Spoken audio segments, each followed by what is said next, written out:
eu quero te agradecer aqui essa oportunidade do bate-papo. Eu acho que é fundamental. A gente tem um mandato muito participativo, Vinícius, de construção de pautas importantes para o Brasil. Hoje eu tive a oportunidade de receber aqui o ministro da Educação, discutindo esse probleminha que a gente está passando no nosso país e no planeta, mas o Brasil foi mais acentuado. Sim. Eu queria bater esse papo contigo, perguntando como é que foi esse dia a dia do ensino durante a pandemia no ano passado. No ano passado foi mais acentuado, o ano de 2020. E como é que foi o dia a dia do ensino com essa nova modalidade que a gente está enfrentando na pandemia? No início da pandemia, né, ninguém estava sabendo mexer muito bem ainda na plataforma, então os professores estavam com bastante dúvidas, e aí como o pessoal que era um pouco mais safo nas questões digitais e tal, estavam ajudando bastante nos grupos dos professores, né? Quando alguém descobriu alguma coisa, por exemplo, no começo eu não sabia que dava para programar a aula ainda, e alguém descobriu, faz assim. Então a gente trocou bastante ideia uns com os outros, assim, para poder, nesse primeiro, a gente se ajudar a tentar conseguir fazer um conteúdo melhor para os alunos, né? E a gente tinha bastante dificuldade no começo, era um pouquinho mais limitado, porque foi muito do nada, e a gente não tinha... Por exemplo, eu acabei adquirindo alguns equipamentos para conseguir melhorar, né, a minha dinâmica de aula, mas no começo dependia muito de escrita, né, então você não tinha uma tela para trocar com o aluno, e ficava um pouco mais difícil de passar alguns conceitos, principalmente de questões de matemática, que é a minha área, né, que às vezes é um conceito mais abstrato, então a gente usou muito vídeos do YouTube de outros professores para auxiliar ali na explicação do texto. Aí depois que a gente aprendeu a usar melhor o Google Forms, eu usei bastante como ferramenta para estar ali passando alguma atividade para eles, ter um retorno imediato, né, que assim que ele fazia eu já tinha um retorno, e era bem mais fácil para poder, porque o Google acabava corrigindo automaticamente, assim que ele enviava o relatório, né, eu conseguia ver quem acertou, o que foi acertado mais, o que foi mais, o que teve mais erro, para poder estar reforçando aquela questão. E era muito difícil acompanhar logo no começo, quando a gente ainda não tinha, não sabia lidar muito bem com a plataforma, estava aprendendo, que você passava uma atividade, aí eles devolviam aluno por aluno lá com foto de caderno, às vezes a foto tinha uma qualidade ruim, a imagem não ficava boa, era difícil de ler, e acompanhar aquilo ali, aluno por aluno, dia a dia, era complicado. Quais eram as suas condições técnicas para conseguir dar aula? Online, né? E seus alunos conseguiram receber esse conteúdo? Como é que foi esse dia a dia, essa dinâmica? Você tinha condição técnica de dar e os alunos tinham condição de receber? As condições técnicas foram vindo com o tempo, né? Por exemplo, eu comecei a ter muitas dores nas costas porque eu estava fazendo de uma cadeira comum, e aí uma das aquisições que eu tive foi essa cadeira aqui, que melhorou pra caramba, poder ficar sentado ali algumas horas na frente do computador para poder estar fazendo isso. Eu tentava trazer correção para os alunos das atividades que eu passei, explicar o porquê que está certo, o que está errado. Então, eu tentei fazer gravações de vídeos de eu corrigindo. Eu tinha um quadro branco que eu usava em algumas aulas particulares, então já tinha um quadro branco em casa, mas muito professor também não tinha. E aí eu conseguia arrumar um jeito, né? Isso assim, a gente tentando, se adaptando. Aí eu usei muita criatividade, né? Muita criatividade na dinâmica do dia a dia. Com certeza. Esse novo normal fez a gente reaprender muita coisa. Com certeza. E vocês, professores, vocês conversavam com os outros sobre essa nova dinâmica de dar aula online? Como é que foi essa experiência de vocês, profissionais que militam na área, que tiveram que se adaptar nesse modelo de dar aula? Como é que foi? Vocês conversaram muito para um suprir a necessidade do outro e a gente encontrar um caminho de facilitar essa nova dinâmica? Sim, principalmente no começo. No começo, onde estava todo mundo bem perdido. Então, quando alguém aprendia alguma coisa, ia lá e trazia para o grupo. Professores de áreas, pelo menos eu, conversava bastante com outra colega de matemática, que a gente dividia algumas turmas, porque no estado a gente tem matemática e resolução de problemas matemáticos. Então, são 2 professores de matemática para a mesma turma por conta dessas 2 matérias, então a gente estava sempre conversando sobre o que a gente estava dando para conciliar os conteúdos, para não atropelar um atropelar o outro, né? E a gente trocava bastante no começo. Com o tempo a gente foi se acostumando, foi se adaptando, e aí já não precisava tanto dessa ajuda. Mas, para fechar para conseguir pegar, por exemplo, notas das atividades que foram feitas no Google Forms. Eu tinha feito lá um vídeo ajudando os colegas, por exemplo, né, para explicar, olha, gente, dá para fazer assim, facilita bastante na hora de pegar as notas dos alunos, saber quantas atividades Já tinha cada um correção, né? entregou. Já facilitava o dia a dia para você ter velocidade na resposta. Sim, o Google Forms ajudou bastante, pelo menos para mim, eu usei bastante. E qual foi o balanço e a conclusão, Vinícius, que você tirou desse ano eletivo de 2020 que passou, que foi o ano mais crítico da pandemia, que foi o ano que a gente teve que reaprender um novo modelo, ou aprender um novo modelo, né, de dar aula online. Como é que foi o ano de 2020? Qual a conclusão que você tira do ano de 2020? Os alunos, eles têm bastante dificuldade, né, de aprender sozinhos. Eles precisam muito dessa interação com o professor, né? Então, só se fosse viável, né, da possibilidade de ter uma aula ao vivo, né, mesmo que fosse pelo computador, mas tem uma tela, tem uma troca, ajudaria bastante nessa dinâmica de ensino. Como não teve essa possibilidade por questões técnicas, principalmente, e acesso, os alunos praticamente, até a gente mesmo, eu tive bastante dificuldade. No começo, eu comecei a gravar resoluções das questões para tentar mostrar para eles qual é o caminho certo e tudo mais. Eu tive muita dificuldade, porque eu não tinha nenhum equipamento. Aos poucos que eu fui adquirindo uma coisa melhor, hoje em dia eu tenho microfone, tenho uma webcam. Na realidade, cada profissional foi adquirindo o seu próprio recurso, né, tirando para montar a sua estrutura, não que o governo ficou preocupado com isso, você montou uma estrutura para te dar a condição de passar o conhecimento, né? Cada professor foi se adaptando a esse novo modelo.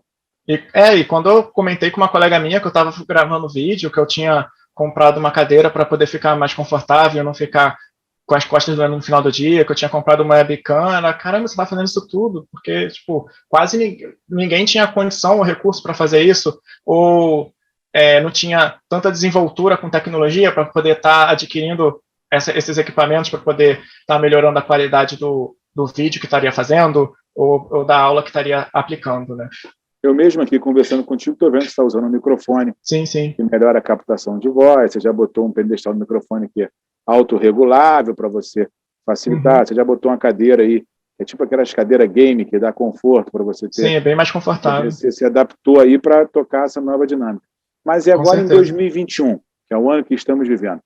Como tem sido essa retomada da educação? Porque a gente está no modelo híbrido, mas bem retornando agora a questão presencial, que essa é a nossa meta de retomar a educação presencial em todo o país, até para que a gente não possa deixar esse buraco que ficou na educação pública. Como é que está sendo esse 2021 de retomada?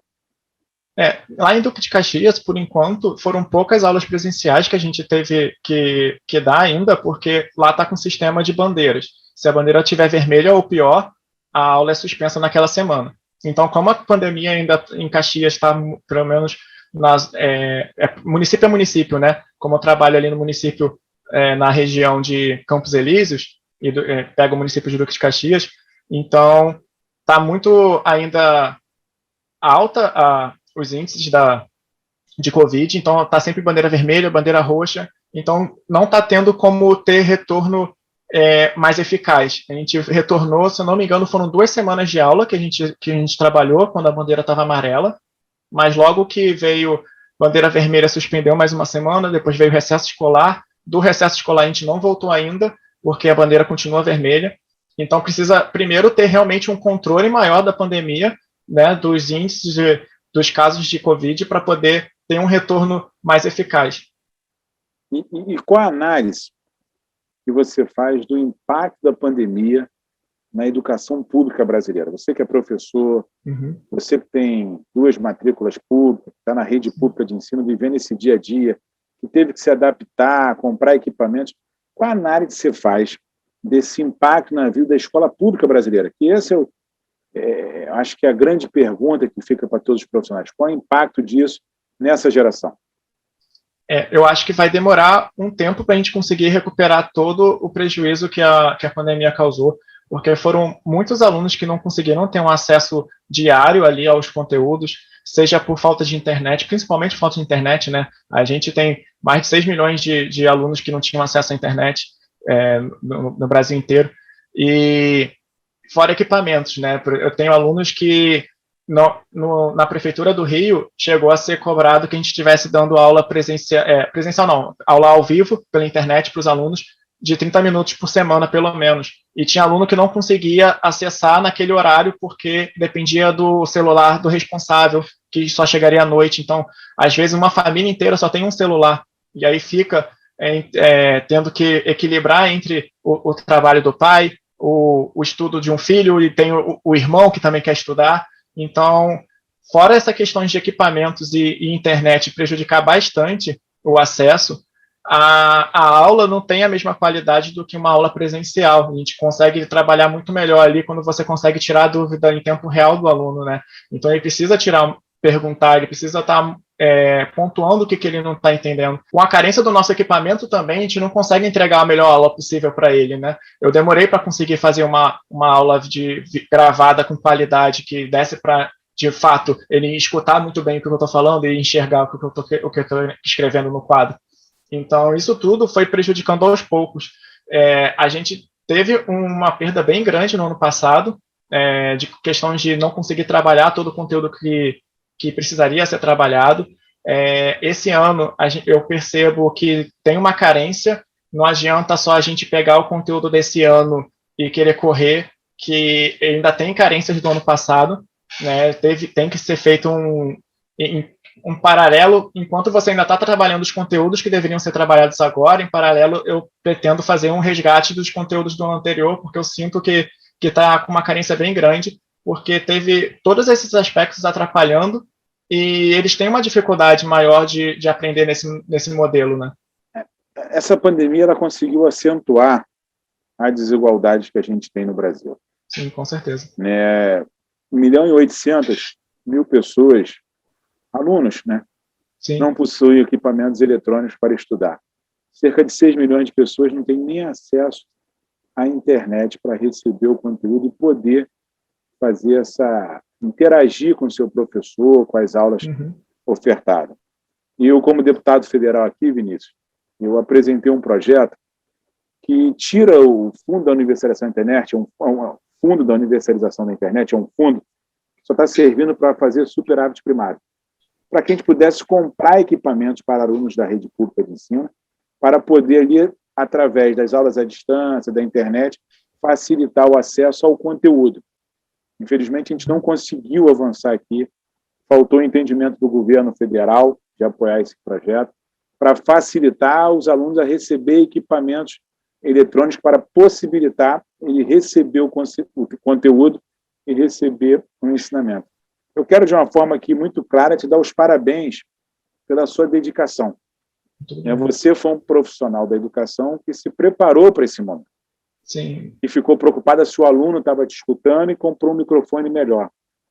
Comprou um abraço articulado para você facilitar o seu linguajar, o microfone ficar preso e você conseguir dialogar com esse aluno de forma diferenciada. Então, mostrou o seu compromisso com a educação pública, mostrou o seu compromisso com o profissional de educação e o seu compromisso com cada aluno, que é esse que recebe o conteúdo. Então, eu fico muito feliz de ver que a nossa educação tem profissionais ainda capacitados, profissionais que sonham com essa educação pública e quer ver essa educação pública ser resgatada. Eu estudei numa escola em Duque de Caxias, que as pessoas faziam fila na porta para estudar. É o antigo Castelo Branco, que hoje é o Olga Teixeira. Essa escola agora eu acabei de mandar um recurso para ser reformada e entregue à população de Duque de Caxias. Eu fico muito feliz de poder ter estudado na escola e poder agora mandar recursos como deputado federal para essa escola e de ser fruto da educação pública de Duque de Caxias, né, e ocupar uma cadeira aqui na Câmara dos Deputados. Mas o desafio é muito grande. E precisa ter profissionais capacitados e qualificados e também com essa mesma vontade de fazer, de passar o conhecimento. Mas eu quero fazer uma pergunta aqui, para a gente fechar esse bate-papo. Quais os desafios que você acha que a educação pública precisa superar? Vencer para essa retomada agora, no ano de 2021, e a gente ultrapassar as barreiras e aproveitar desse momento também, porque a gente, da mesma maneira que a gente ficou aprendendo uma nova modalidade, a gente vai precisar dessa nova modalidade para suprir conteúdos que eles não vão conseguir receber na sala de aula. Né? Por mais que a gente volte à aula agora presencial e a escola funcione, a gente vai precisar dessa modalidade para suprir essa lacuna que ficou e a gente não perder essa geração. Quais são os maiores desafios nessa retomada? O que você acredita que a gente tem que avançar e fazer para a gente ter essa educação pública de qualidade no Brasil que a gente tanto sonha? Eu concordo com a parte de realmente a gente precisar aproveitar esses novos recursos que a gente acabou aprendendo na marra, né, forçados por conta da pandemia. Eu acho que vai ser muito válido.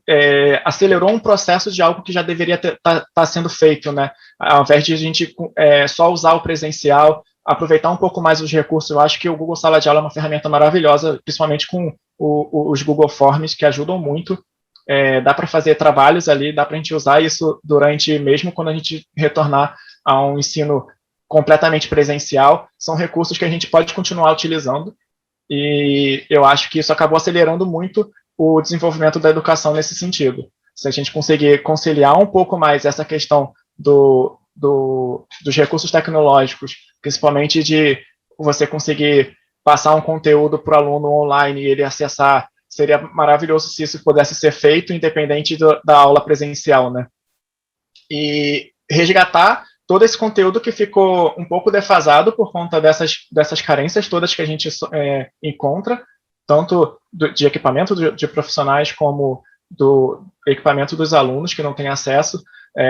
Mais ou menos uns 30% dos alunos que estavam conseguindo acessar diariamente a plataforma e responder aos questionários e acessar as aulas, né? Os outros 70% estavam recebendo material no colégio impresso, né, das apostilas que o Estado ofereceu, né, porque o Estado estava oferecendo material digital, apostila, podcasts, né, então a gente estava acompanhando esse material. Então os alunos que não tinham acesso, para não ficar sem nada, sem nenhum acesso a material nenhum, a escola estava imprimindo e entregando para eles. E a gente tinha cerca de 70% dos alunos indo no presencial, receber a apostila para poder estar fazendo em casa e entregar.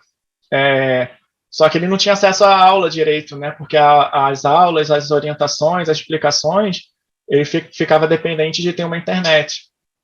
Então, a gente vai precisar fazer um resgate. Eu acho que o maior desafio é a gente conseguir meio que praticamente fazer 2 anos em um, né? Quando a gente retornar para o presencial completo, a gente vai ter que resgatar muito conteúdo anterior para poder estar desenvolvendo melhor os conteúdos do ano letivo correspondente do aluno. Eu acho que a gente vai ter que fazer um trabalho em paralelo ali, um pouco de resgate e um pouco da matéria corrente do currículo do ano escolar que ele corresponde. Vinícius, eu quero agradecer aqui nesse bate-papo, agradecer a sua disponibilidade, dar os parabéns por todo o serviço feito pela educação pública brasileira, né? A alegria de fazer esse diálogo, porque quando a gente faz um diálogo da educação, a gente está falando de futuro, sim, a gente está falando de conhecimento, a gente está falando da geração futura, né? Que quando a gente investe na educação hoje, a gente está pensando na educação dos nossos filhos, dos nossos netos, para que eles possam colher frutos de todo o investimento da educação. Discutimos matérias importantes aqui na Câmara, como a aprovação do novo Fundeb, que garante uma fatia maior de investimento no Fundeb, tornando a política pública de Estado, que é fundamental para garantir a manutenção dos professores, do pagamento e de investimento na qualidade da educação. Esse tema é um tema muito importante no Brasil. A gente tem trabalhado muito em defesa da educação pública, da educação de Duque de Caxias. São mais de 100 escolas já reformadas na nossa cidade. Eu tive a oportunidade, como deputado federal, de destinar as 5 creches que estão sendo construídas, de colocar os ônibus escolares modernos, com rampa de acesso, para transportar os nossos alunos com toda a segurança, com todo o carinho. E mais do que isso, em pensar em programas inovadores com a educação de Duque de Caxias e sempre incluir a sociedade, a comunidade local, a participar da escola com programas educação fazendo arte, com programas esportivos dentro da escola, porque a gente entende que esse ambiente escolar ele é fundamental ali interagir a família, os alunos, para que ele possa ali ficar bem à vontade nesse ambiente. Então, estou muito feliz de poder conversar contigo, quero te agradecer a sua disponibilidade, conte aqui com o nosso mandato em defesa da educação pública brasileira, sempre dê sua sugestão, a sua participação, porque o que a gente quer aqui é construir educação de qualidade para todos. Então, e parabéns por todo o seu profissionalismo e sua dedicação com a educação. Obrigado, Vinícius. Eu que agradeço o convite por estar podendo ter esse bate-papo aqui. Eu fico à disposição sempre que precisar de uma voz desse lado aqui dos profissionais da educação para eu tentar conciliar e tentar chegar a soluções que colaborem para o ensino dos alunos. Obrigado.